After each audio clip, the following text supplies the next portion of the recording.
el peor de los casos son dos como tipos de investigaciones. Por lo tanto, la idea es que podamos discutir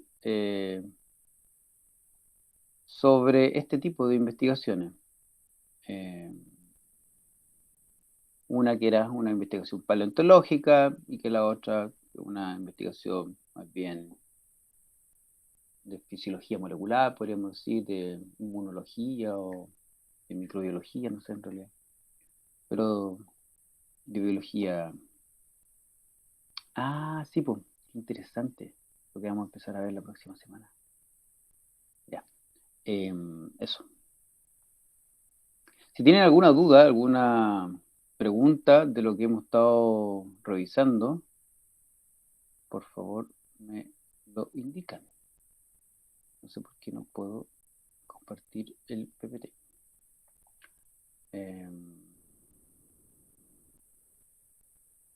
Pero lo último que habíamos visto era justamente la definición más o menos de lo que era el inductivismo y, ahí apareció, y el método hipotético deductivo, ¿ya? Que es un poco con lo que me gustaría partir. Eso. Lo que yo estaba haciendo, que de repente puede ser un curso entero, yo sí, tuve un curso entero de eso.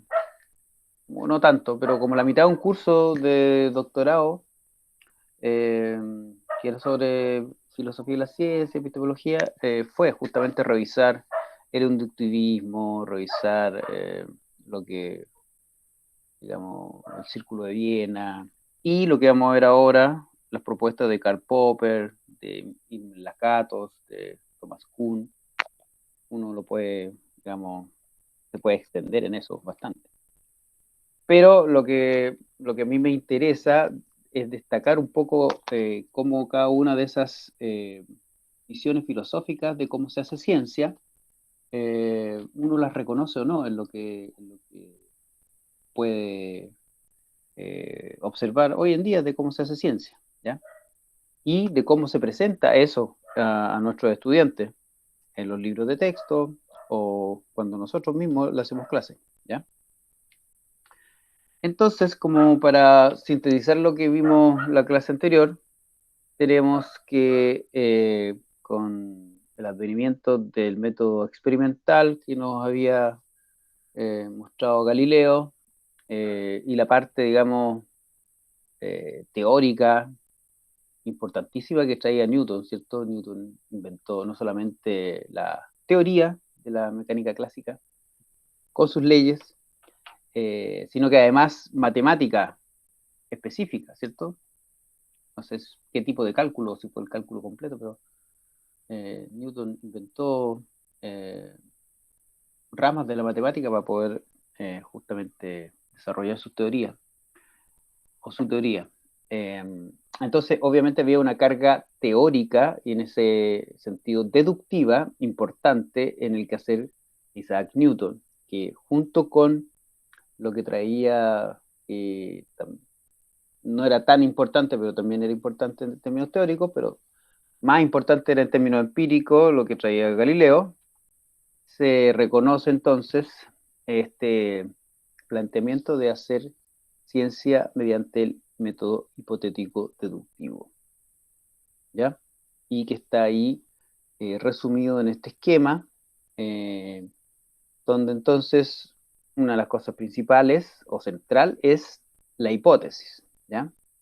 Ustedes se fijan aquí, tiene mucha importancia la hipótesis, y esa hipótesis se pone a prueba y viene derivada principalmente de deducciones de una teoría, pero también viene apoyada por observaciones muchas veces, ¿ya? Entonces, tanto desde la inducción de la observación o de la deducción desde la teoría, se generan y se proponen hipótesis que a su vez uno debería eh, generar predicciones desde esas hipótesis.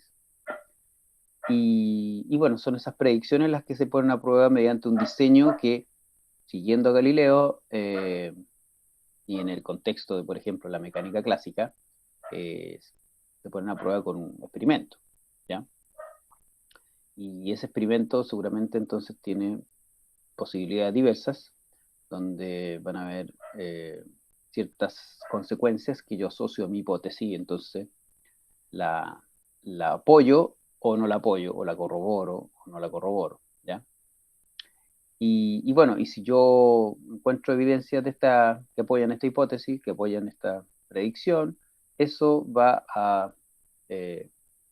apuntando a ir mejorando o ir como puliendo, mejorando la teoría, ¿ya?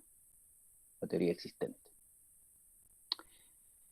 Eso. Y bueno, eso también duró por lo menos un siglo, y no se reconoce una como nueva forma de enfrentarse al conocimiento científico, a la creación de conocimiento científico, hasta que nuestro amigo Karl Popper,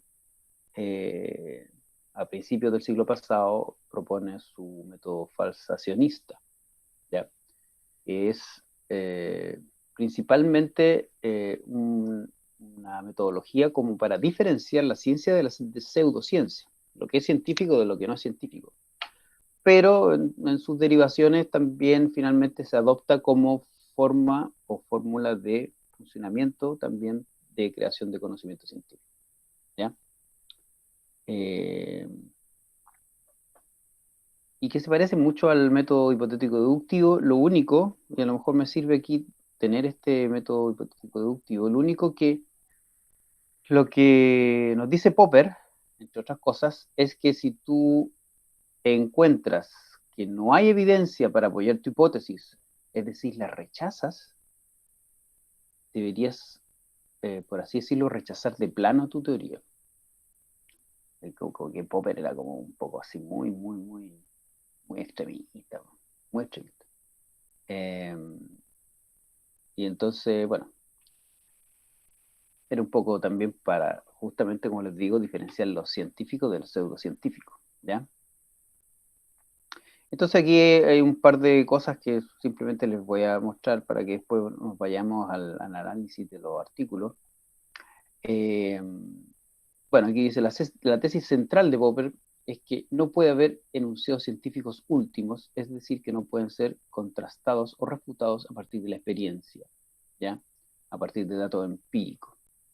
Y de ahí viene un poco también eso sí se ha mantenido, la visión de que justamente las teorías nunca pueden ser totalmente refutadas, ¿ya? Pero claro, se asocia mucho a las teorías y no tanto a las leyes. Y bueno, contrastar una teoría en el método popperiano significa refutarla mediante un contraejemplo. Si no es posible refutarla, dicha teoría queda corroborada, pero no verificada, ¿ya? Y si uno realmente la puede refutar con un contraejemplo, queda, por así decirlo, desechada. Ese es el método de la falsación, que está aquí. Tengo una hipótesis y obviamente de esa hipótesis se infieren consecuencias empíricas. Las consecuencias no ocurren en la realidad. Si realmente no encuentro apoyo a mi hipótesis, debo concluir que la hipótesis es falsa, ¿ya? Y eso tiene implicancias hacia la teoría de donde emana la hipótesis, ¿ya? Y Profe, generalmente ocupa también la experimentación. Dígame. tengo una duda. ¿Qué tiene de diferencia este método con el de Descartes? Con el que, porque según yo, sí era Descartes, ¿cierto? Lo primero. Descartes es el que desarrolla principalmente la deducción, sí. Porque él fue el que sacó el que dijo que la alquimia no era ciencia. Pero van como a lo mismo, ¿no? Van como a lo mismo, se parecen, pero como yo decía, una de las principales diferencias es que pone mucho énfasis en que la hipótesis, cuando tú te salen bien, por así decirlo, te salen correctas o positivas, tú solamente estás corroborando y nunca verificando. porque él decía que justamente una teoría o una hipótesis, que un pedacito chico de la teoría nunca puede ser totalmente aceptado solamente por una contrastación empírica, porque siempre puede haber algún otro dato, por así decirlo. Popper es anti-inducción, aún más anti-inducción, porque piensa que ni siquiera al probar muchas veces hipótesis, diferentes hipótesis, uno realmente como que verifica una teoría. Y, y en ese sentido, él también es el que inventa esto de las hipótesis de trabajo y las hipótesis nulas, ¿ya? Eso fue también dentro de la propuesta popperiana, de que tú tengas una hipótesis paralela que lleva hacia no encontrar, y de hecho él propone que finalmente lo que uno acepta o rechaza es la hipótesis nula, en rigor. O sea, yo tengo mi hipótesis de que va a pasar algo, y la hipótesis nula entonces es que no va a pasar eso o que va a pasar otra cosa. Y en rigor yo lo único que puedo hacer como científico es aceptar o rechazar mi hipótesis nula. Ni siquiera puedo como verificar mi hipótesis real que viene desde la teoría. ¿Se entiende, no? Me he enredado.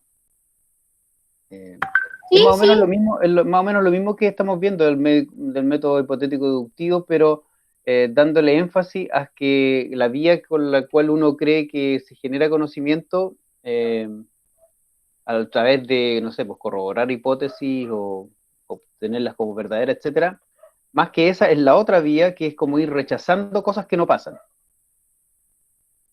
Ahora, lo importante de Popper es que ese método él lo ideó para contrastar las ciencias de la pseudociencia, y es algo que se le olvidó a los científicos, porque finalmente la pseudociencia no puede refutar muchas veces cosas, no puede generar hipótesis nulas, no puede generar escenarios en los que no pase lo que ellos creen, porque generalmente si yo creo en los ovnis, eh, o creo en los fantasmas, generalmente no tengo propuestas alternativas a lo que yo creo. O sea, ¿qué pasaría si que, no sé, si los fantasmas existen, pasaría esto? Bueno, y si no existen, pero generalmente ahí como que digamos, donde la pseudociencia, que finalmente uno las puede catalogar como, no sé, pues creencias que tienen poca base empírica, claro, como tú no tienes esa base empírica muy fuerte, te quedas sin poder como generar esta hipótesis nula,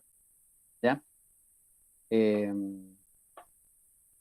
Ahora, Popper, como les digo, era bien así cuadrado y bien como duro, y justamente con su método empezó a falsear, eh, o sea, a poner a prueba todas las teorías que estaban como en ese momento en rigor, o en vigor, digamos, y empezó a destruir teorías, según él, dentro de ella incluso la teoría de la evolución, ¿ya?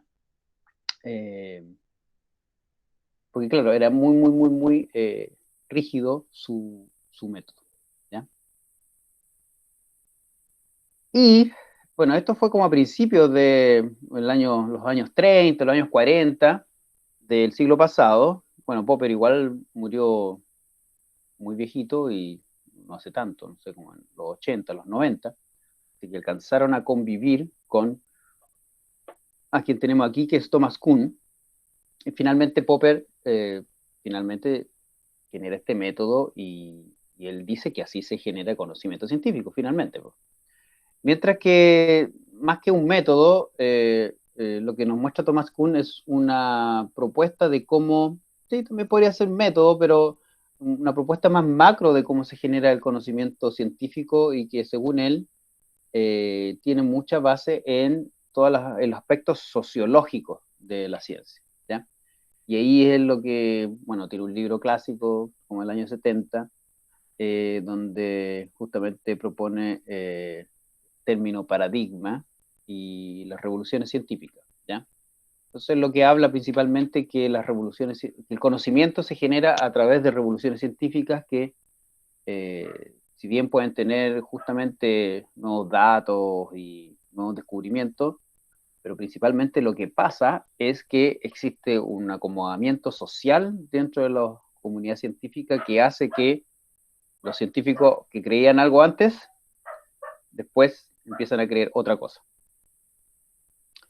Y en ese sentido, claro, nos alejamos cada vez más de aquellos que creen que la realidad es súper tangible, etcétera, y nos vamos hacia aquellos que piensan que es más una construcción social. Entonces, bueno, por eso algunos científicos, sobre todo a los físicos, no les gusta mucho Thomas Kuhn, ¿no? Ahora, yo tampoco estoy tan de acuerdo, pero yo creo que sí hay eventos históricos de la ciencia y uno se da cuenta que al parecer pasa esto. Según la propuesta de nuestro amigo Kuhn, bueno, un paradigma está constituido por los supuestos teóricos generales, leyes, etcétera, que adoptan los miembros de una comunidad científica. O sea, nosotros nos ponemos de acuerdo y estudiamos, no sé, la genética de tal forma y seguimos a Mendel y entonces todos pensamos tal cosa. Pero en algún momento, no sé, pues, aparece la epigenética y alguien se da cuenta que existe otro tipo de herencia y que a lo mejor justamente era porque usábamos otros métodos y se empezaron a usar métodos nuevos, etcétera.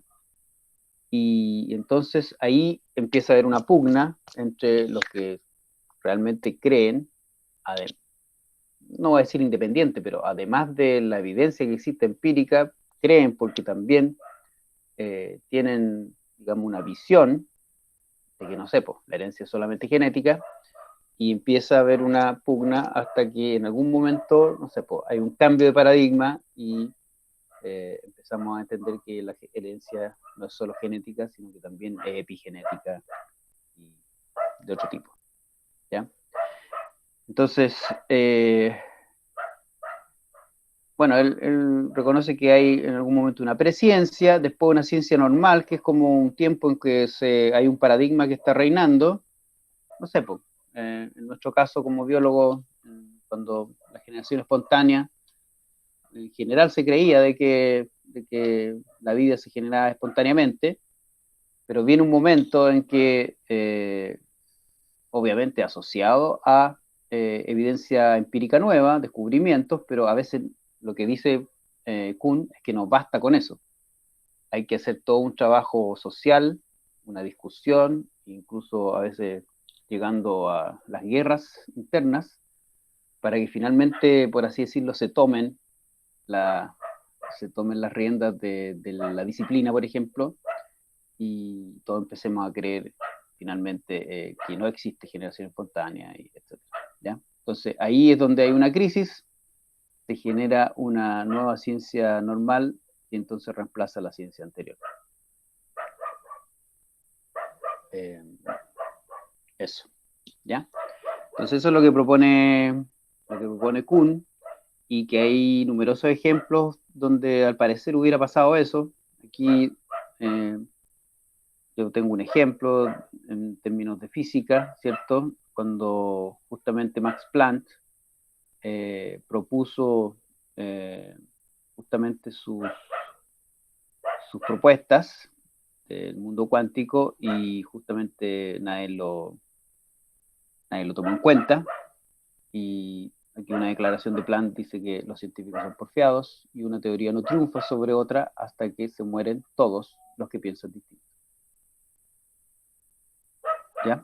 Entonces, bueno, es una visión muy interesante en términos de complementar o incluir la parte social dentro de lo que es la generación de conocimiento científico. ¿Ya? Profe, Dígame. pero igual, o sea, yo siento que siempre la ciencia está en crisis, como que nunca, o sea, por ejemplo, lo pienso con el tema de la física y que se dice que bueno, se decía que los átomos eran como los electrones y los protones eran como lo más pequeño, pero ahora se está como comprobando que hay algo que forma los electrones, protones, que son como los quarks. Mm. Entonces, ¿Estaríamos como en crisis? Eh, claro, como dice Bruce Banner, siempre estoy en crisis, siempre estoy, siempre estoy enojado. Eh, bueno, dependiendo, claro, uno podría pensar que en ciertas ramas, de repente, como que siempre están en crisis, a lo mejor porque están naciendo, ¿cierto? Y el nacimiento siempre es un trauma. En otros momentos yo diría que, claro, que lo del átomo, yo creo que pasó un buen tiempo en que estuvimos todos contentos de que estaba formado por ciertas partículas o que la materia estaba formada por átomos de cierta forma. Y no fue hasta hace, no sé, por unos 50 años que se empezó 50 años atrás, que se empezó a justamente como pensar o discutir esto de que no fueran solamente los protones, los neutrones y los electrones los que forman, sino que hubiera partículas subatómicas. Yo me acuerdo de haber ido a una charla cuando estaba en cuarto medio, imagínate, en el año 88, 87, de alguien que fue a hablar de Igor Saavedra, y era una charla doble, Maturana, Igor Saavedra habló justamente de las partículas subatómicas, de esto, imagínense, claro, antes del 90, son 30 años seguramente, por lo menos unos últimos 40, 50 años se estaba hablando de eso. Claro, de repente la crisis dura harto tiempo. Eh,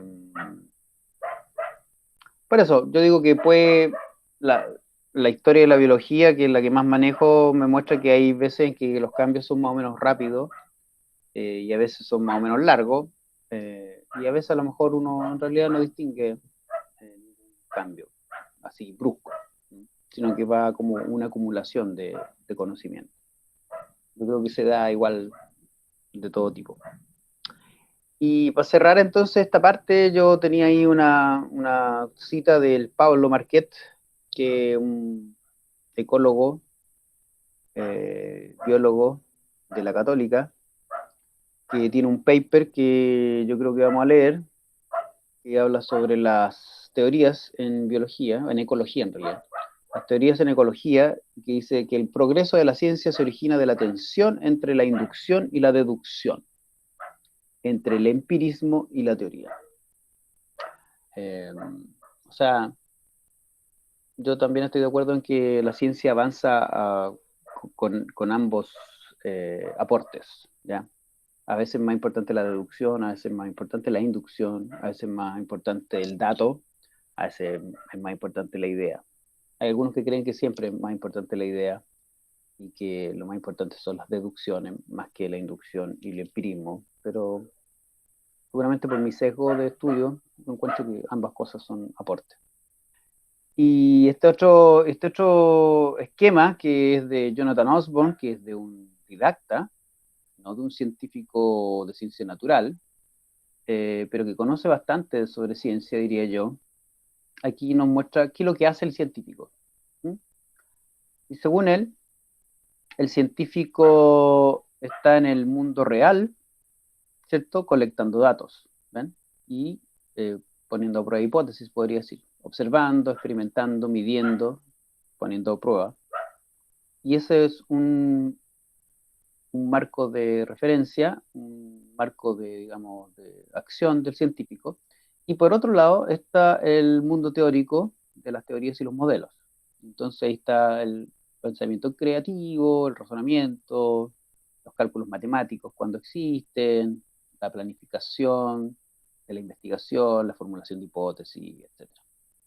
Y a mí me gusta bastante este esquema porque él se dedica principalmente a esto. Él, bueno, en realidad hace de todo, pero gran parte de su quehacer, de su línea de investigación es sobre argumentación científica. Entonces él dice que si bien esto es lo más como distinguible, lo más conocido, datos e ideas, como yo justamente, o como el libro de Waldo nos muestra, pero esto es una de las cosas más importantes, que es que los científicos argumentan para tratar de convencer y cambiar las teorías a través de los datos recolectados y viceversa, ¿ya? Entonces, él, en este esquema, lo que él trata de, digamos, destacar es el aspecto de discusión que tiene la ciencia, ¿ya? Y entonces, de argumentación, donde se toman en cuenta tanto datos como ideas, ¿ya? Se conectan los datos con las ideas. Eso. ¿Profe? Y entonces, habríamos cerrado la primera parte del método científico y pasaríamos a la de hoy en día. Dígame. En la sistemática, o taxonomía también puede ser, de las dos, Mm. eh, ambas podrían ser reflejos de una inducción o a su vez una teoría. La taxonomía es más inductiva en general. Ya cuando estamos en la sistemática hay más deducción en términos de hipotetizar, ¿cierto? Y pensar y de repente crear las relaciones evolutivas que hay de esta biodiversidad que yo describo principalmente en términos empíricos en la taxonomía. ¿Y el nombre científico de una especie es un dato o una idea? El nombre científico. Buena pregunta. Porque los botánicos cambian a cada rato los nombres, entonces igual está para pensar. Eh, no, y los herpetólogos son mandados a hacer para cambiarle los nombres a la lagartija. Eh, lo bonito es preguntarle, por ejemplo, a, a alguien de una comunidad mapuche, por ejemplo, eh, cuáles son los seres vivos que reconoce. Y si uno hace eso, por ejemplo, ellos tienen un concepto asociado, por ejemplo, a los ratones, que finalmente, seguramente, por lo poco que he leído, no necesariamente reconocen todas las especies científicas que nosotros hemos reconocido, pero sí reconocen, no sé, a lo mejor cierto tipo de ratones, ¿te fijas? Entonces, claro, el concepto, claro, seguramente el nombre de la especie o la especie como concepto es una idea, pero bueno, los datos por los cuales tú generas ese concepto son datos reales, datos empíricos. Eh, es interesante. Eso, entonces principalmente revisamos eh, cause and effect, todo lo que tenía que ver con la inducción, la deducción, método hipotético deductivo, nuestro amigo Popper y su falsación y las revoluciones. Otros dos grandes teóricos son Irmes Lakatos y Paul Feyerabend, que esta vez no lo hemos visto, pero si a ustedes les interesa, salen también, creo, citados en el libro, en el capítulo sobre este tema, en el libro de Waldo. ¿Ya? Y, y un último capítulo de Waldo que yo les subí tenía que ver con también reconocer diferentes tipos de ciencia en términos de si son descriptivas, si son de ciencia básica, si son aplicadas, o incluso si son pseudociencia o protociencia, eh, dependiendo finalmente de cómo se está ahí gestando ese conocimiento científico, ¿ya? Y entonces, en ese sentido, y un poco para también aplicar o aclarar o usar o redondear todo lo que hemos visto, es que yo le había subido este archivo con el resumen de una investigación que tiene que ver con la inmunología del feto, ¿cierto? Del embrión, y con esta descripción de una nueva especie de mamífero sinápsido. eh, eh, y se me ocurrió porque, bueno, era la portada de la revista Science, me imagino que cualquiera de las dos es una investigación científica medianamente decente, ¿cierto? Si está en Science y si está en la portada encima. Todos quisiéramos tener una portada en Science. El Pablo Marqués tiene una portada en Science, ahora que me acuerdo. Eh, y entonces yo le había subido esta mini tarea, actividad, que si la pueden hacer ahora, si la podemos hacer ahora, sería ideal. Eh, en términos de contestar estas preguntas de acuerdo al resumen, bueno, también les subí el artículo por si quieren tenerlo, verlo. Eh, pero más que saber los detalles de lo que es la investigación, un poco a grandes rasgos cómo está planteado y saber entonces si está principalmente centrado en los datos, y por lo tanto es más bien inductivo, o si está centrado en la idea o en la teoría, y es más bien deductivo. Esto que lo vamos a empezar a ver ahora la próxima semana, la diferencia entre lo experimental y o bueno, que también sale ahí en el capítulo de Waldo, lo experimental y lo observacional, eh, e incluso lo histórico, y si se aplica o no el método hipotético deductivo, que es el como típico, incluso el que más o menos se muestra en la escuela, aunque incluso en los libros de texto a veces ni siquiera el método hipotético deductivo está, sino que el más inductivo, ¿ya? Entonces ahí está, el, este sinápsido del tamaño de un elefante y este interacción, aunque después me di cuenta que era un review, pero yo creo que igual cumple la función de mostrarnos un ejemplo de cómo se hace ciencia biológica en un tema específico, ¿ya? Eh, eso. Yo justo los iba a dejar así leyendo, iba a ir a ver ir a apretar el cogote a la perrita, pero justo se cayó. Así que no voy a hacer nada. Eso. Tenemos estos dos artículos y en lo que sigue, en lo que queda del semestre, voy a tratar de darles o mostrarles o subirles artículos de una revista muy interesante que está en español, que son, claro, son revisiones, pero de todas maneras muestran el quehacer científico, digamos, de un área. Yo creo que voy a subir algunas y también en esta revista salen cosas que tienen que ver con historia y filosofía de la ciencia, así que de ahí vamos a estar leyendo algunas cosas eh, sobre, sobre eso. La idea es que nos aboquemos a la epistemología y a la filosofía de la biología en lo último que queda del curso, ¿ya? Bueno, y al final en la divulgación y la naturaleza de la ciencia. ¿Alguien iba a hablar? ¿Iba a decir algo? Parece, ¿no? Ya, pues, soy todo oídos. Y si no se lo han visto, lo han leído, se los dejo ahí. Ahí está un resumen. eh, Está ya en el aula. Lo pueden bajar y leerlo por su cuenta. Eh, y tenemos uno de los resúmenes y después está el otro. Eh,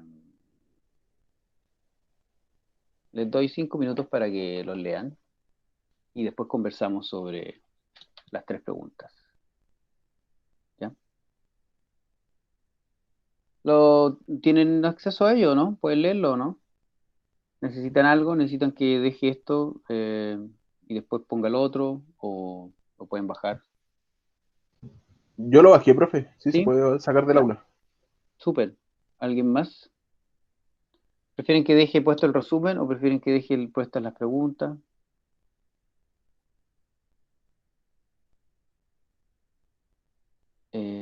La Natalia también tiene el PDF. ¿Y los demás? ¿Las demás? Javiera, José, Javiera, Catalina, Cristóbal, Víctor, Eileen. ¿Cómo están? ¿Tienen Yo sí lo acceso? tengo descargado. ¿Sí? Yo lo estoy leyendo por mi cuenta. Ok. Dejo las preguntas entonces ahí puestas y en 5 minutos más o menos, eh, conversamos sobre las preguntas. Yo igual tengo un resumito de cada uno de los dos papers, pero estaba esperando de que ustedes leyeran primero el resumen y después yo les muestro ese otro resumen. ¿Ya?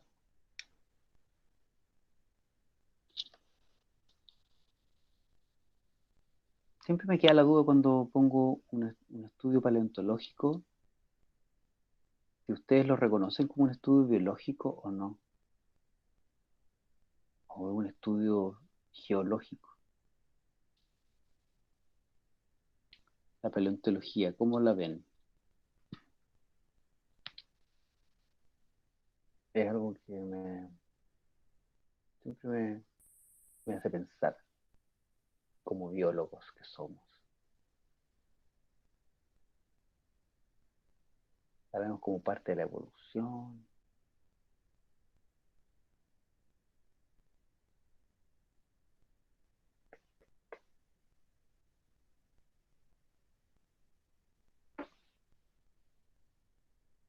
Ya, voy y vuelvo.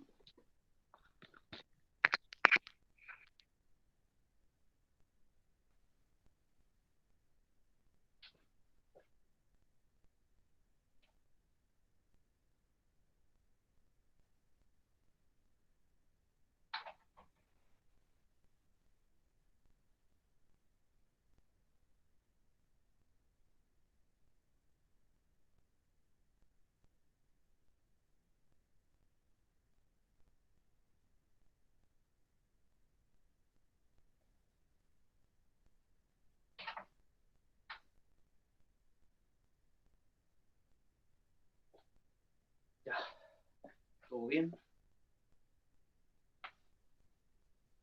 Todo bien. ¿Todo bien?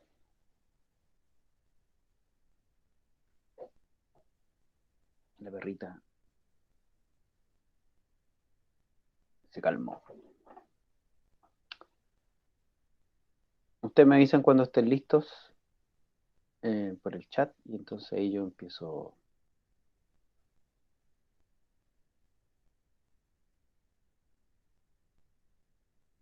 un pequeño resumen de los artículos.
Mira, está interesante.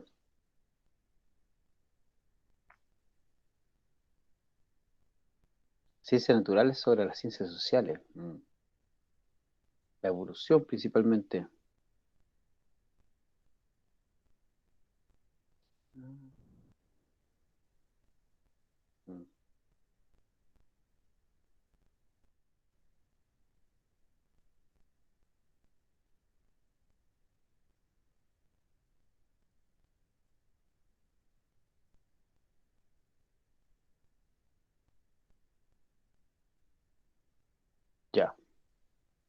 ¿Quién más? ¿Alguien más ha terminado?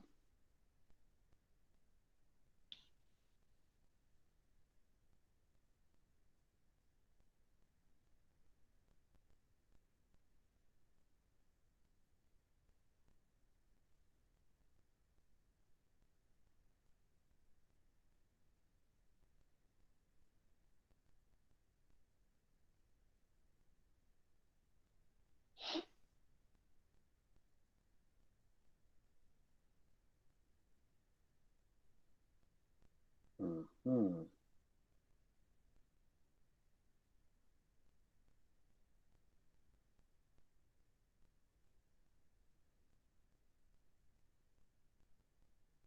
Vamos a comenzar entonces con el estudio paleontológico. Javiera Pincheira, que no me acuerdo cómo es su cara. ¿Qué hermano tiene acá? Javiera y José, pero José sí me acuerdo. Y Cristóbal. También se me olvida Cristóbal.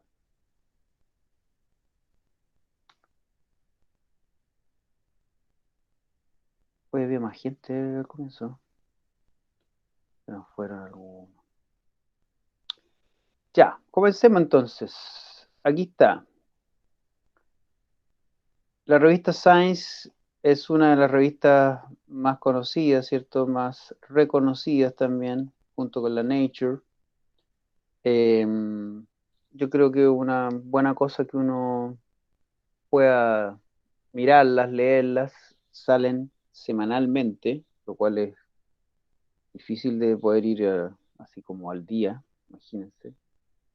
Em, y bueno, generalmente salen de todo tipo de ciencia, aunque mucho más trabajos de ciencias naturales, físico-naturales, ¿cierto? Mucho menos de ciencias sociales.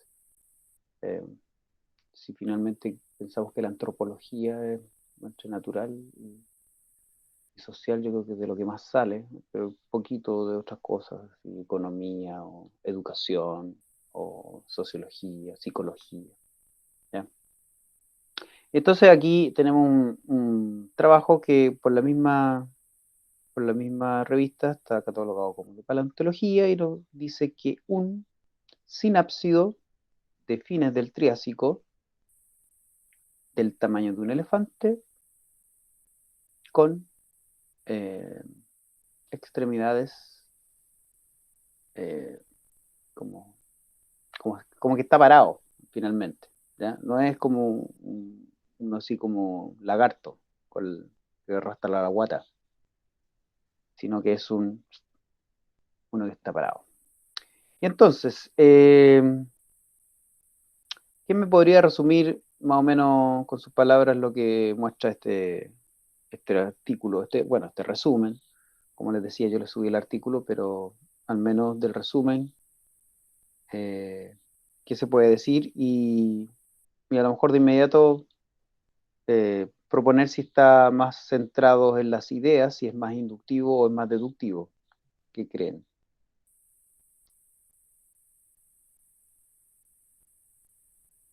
Lisovicia, Bohani, Dicinodonte.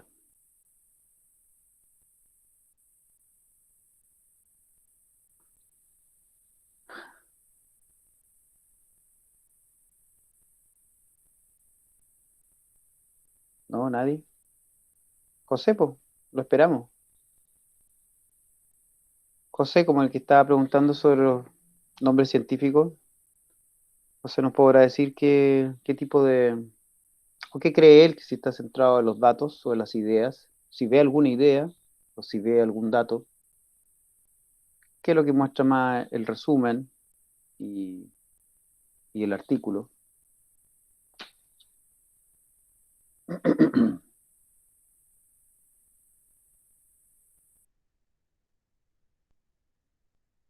¿No? ¿Alguien más que no sea José entonces? ¿Qué les parece?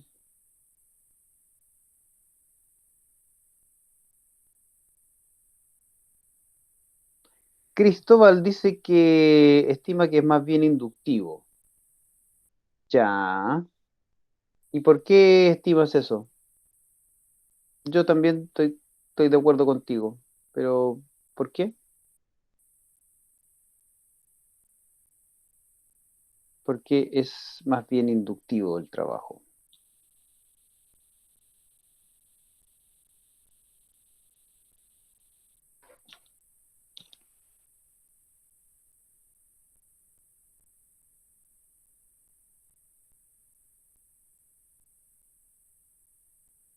Ya.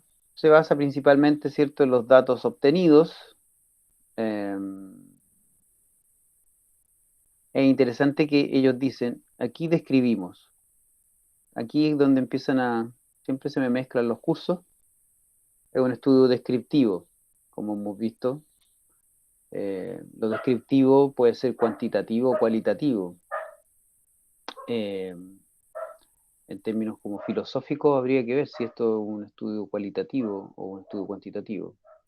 Pero de todas maneras es más bien inductivo, como muy bien dice Cristóbal, en términos de centrarse en describir datos y en mostrarnos una realidad que tiene ciertas características, ¿ya? Ay, Dios mío.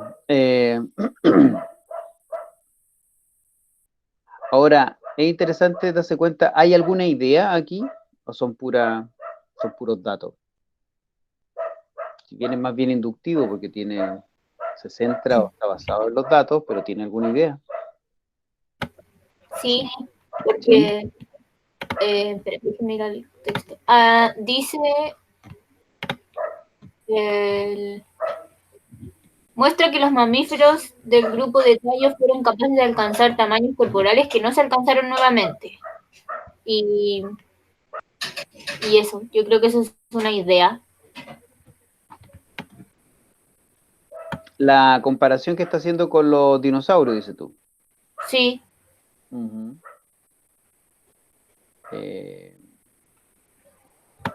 Claro. ¿Sí? ¿Algo más?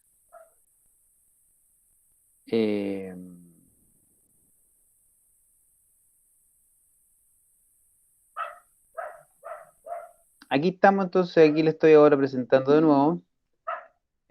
Aquí describimos esta nueva especie, ¿ya? Y como tal, una descripción probablemente está centrado principalmente en los datos. Nos da datos de cuánto es su longitud, su altura, su masa corporal, imagínense, 9 toneladas de mamífero, no es poca cosa. Y ahí dice, ahí ya empezamos con vislumbrar, claro, igual es un dato, pero dice el tetrápodo terrestre no dinosaurio más grande del Triásico, ¿ya? Y bueno, aquí tenemos algunos de los datos que ellos muestran justamente estos huesos, a partir de los huesos, ¿cierto? Se hacen inferencias de relaciones de cómo es o cómo era, digamos, esta especie, su altura, cómo caminaba, y incluso sobre finalmente su función ecológica o su desarrollo evolutivo, en términos de que dice, bueno, al parecer no solamente evolucionaron grandes animales a través del linaje de los reptiles, sino que también de los mamíferos.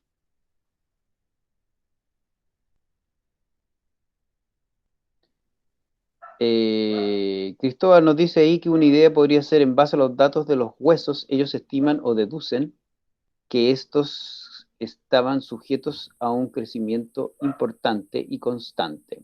Claro, esa es una inferencia que sacan a partir de justamente conocimiento también anterior, seguramente a diferencia mío y seguramente parecido al profe Pablo, seguramente uno siendo un anatomista, un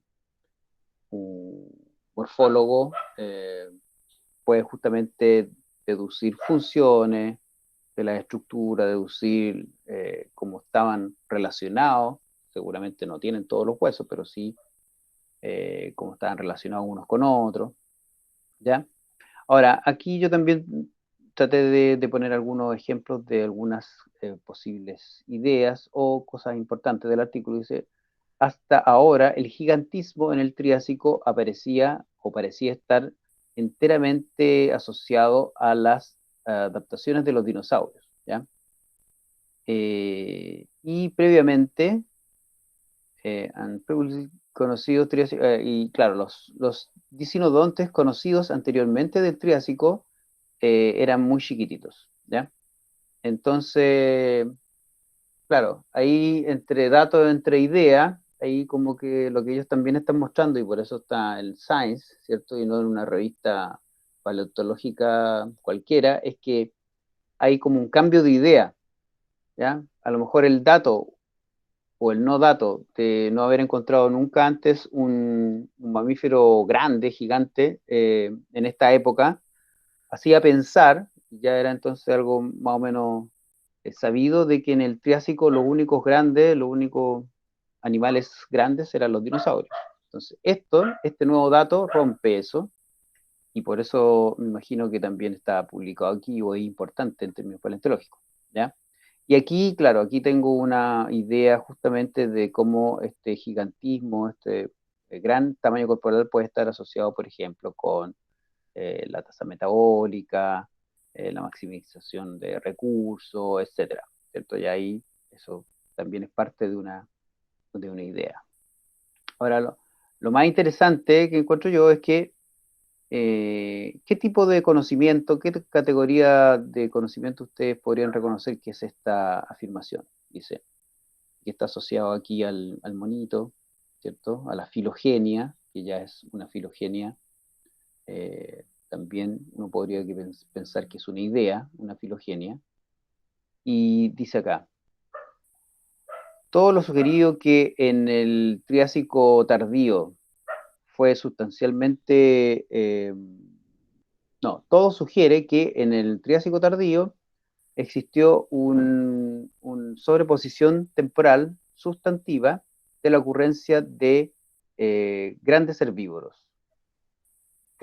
Los dominantes dicinodontes y sus emergentes análogos ecológicos entre los arcosaurios, que son una especie de saurópodos.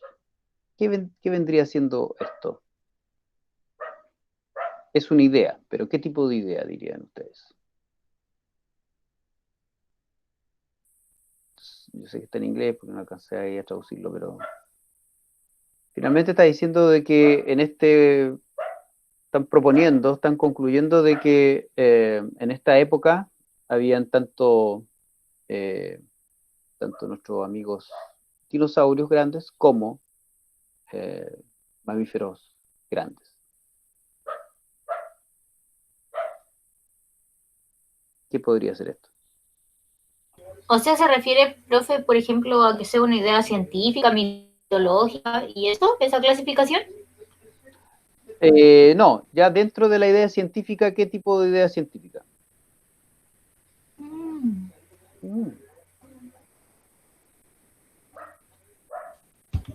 Una inferencia, una teoría, una hipótesis, una predicción.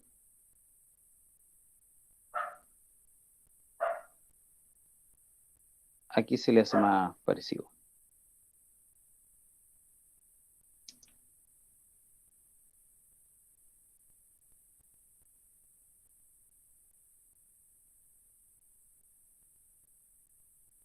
Al parecer, antes nadie había descrito un mamífero tan gigante en esta época.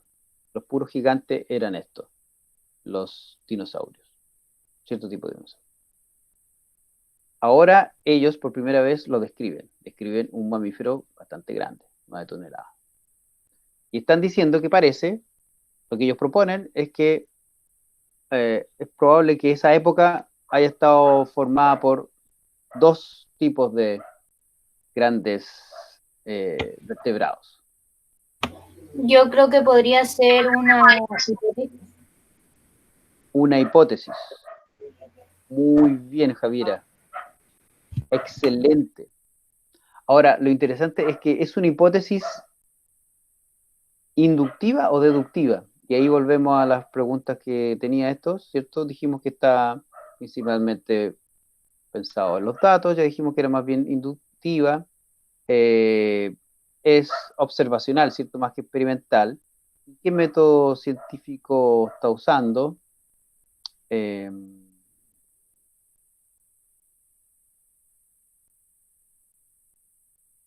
hipotético deductivo.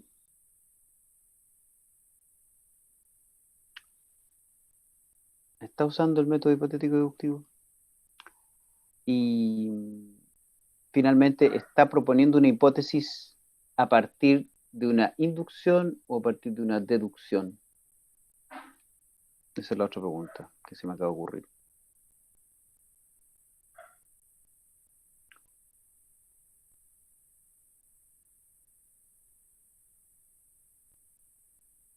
Nunca antes nadie había encontrado un mamífero tan gigante. Yo encuentro un mamífero muy gigante. Yo hipotetizo que es probable que en esa época hayan habido mamíferos muy grandes, tan grandes como los dinosaurios. Esa hipótesis viene de una deducción o una inducción. El que yo propongo de que habían más o que puede haber sido parte importante de la fauna del ecosistema de ese tiempo, herbívoros mamíferoides y no solo reptiloides, ¿viene de alguna propuesta teórica o viene más bien de un dato, de una observación que yo estoy registrando? Esto, Profe, diga. en el chat dicen deductivo. El Sí. Christopher. Sí, lo estaba viendo. Lo siento. Pensé que no. Gracias, Javiera. ¿Y por qué, Christopher, dónde ves la parte teórica? ¿En qué parte? A lo mejor yo no lo estoy viendo, pero a mí me parece que es más bien inductivo. Pero puede ser que yo no lo esté viendo. ¿De qué parte teórica? Porque generalmente una deducción es a partir de algo teórico general, uno lleva a algo particular. Y una hipótesis puede ser justamente deductiva si yo sé que en general todos los organismos, las especies, evolucionan por selección natural. Si yo digo que una especie en particular evoluciona por selección natural, estoy haciendo una hipótesis sobre la evolución de esa especie a partir de la teoría. Eso es deductivo. Pero aquí estoy diciendo que probablemente habían más especies o que era una parte importante del ecosistema, estos mamíferos gigantes, a partir del registro o la descripción de uno nuevo.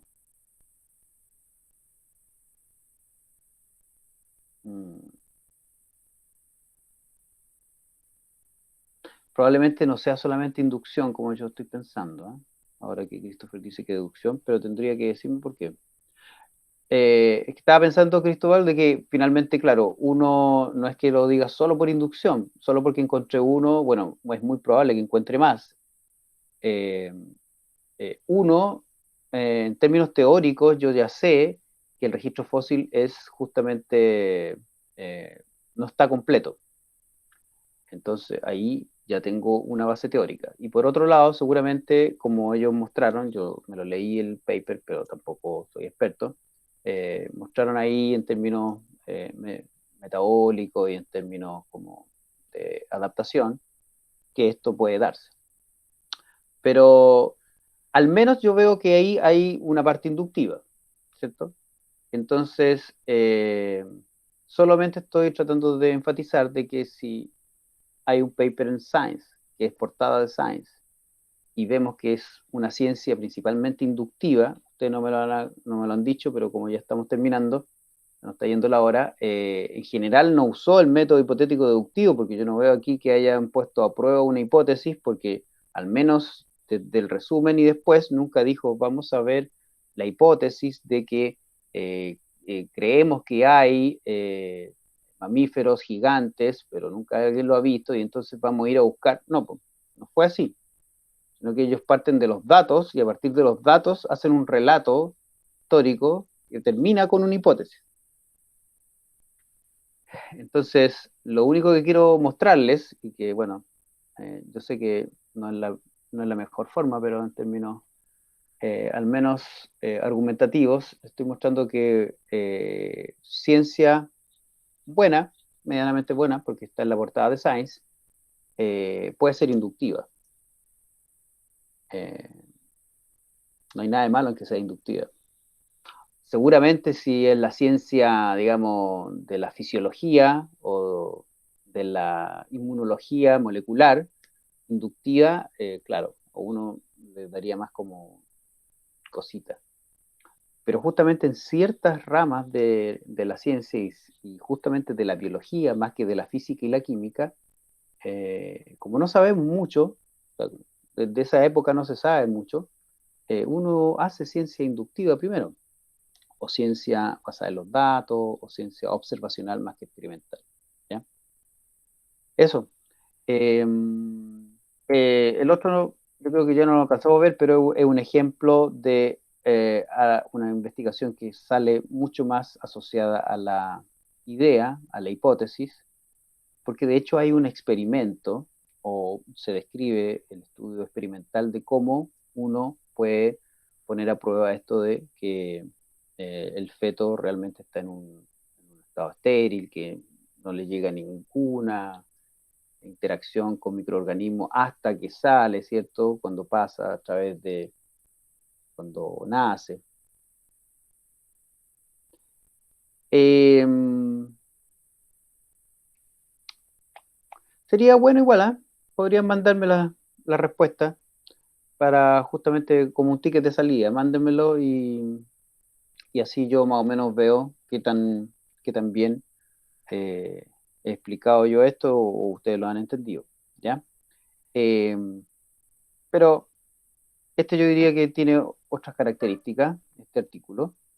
Y lo que no alcancé a ver, pero justamente en los textos que yo les dejé en uno de ellos está, es que además de todas estas clasificaciones que uno puede hacer, está el hecho de que uno puede reconocer problemas o investigaciones descriptivas empíricas, y que incluso algunos filósofos de la ciencia llaman no ciencia o protociencia, versus la ciencia que está más asociada a la ciencia básica, a los problemas científicos aplicados y a los que prueban hipótesis.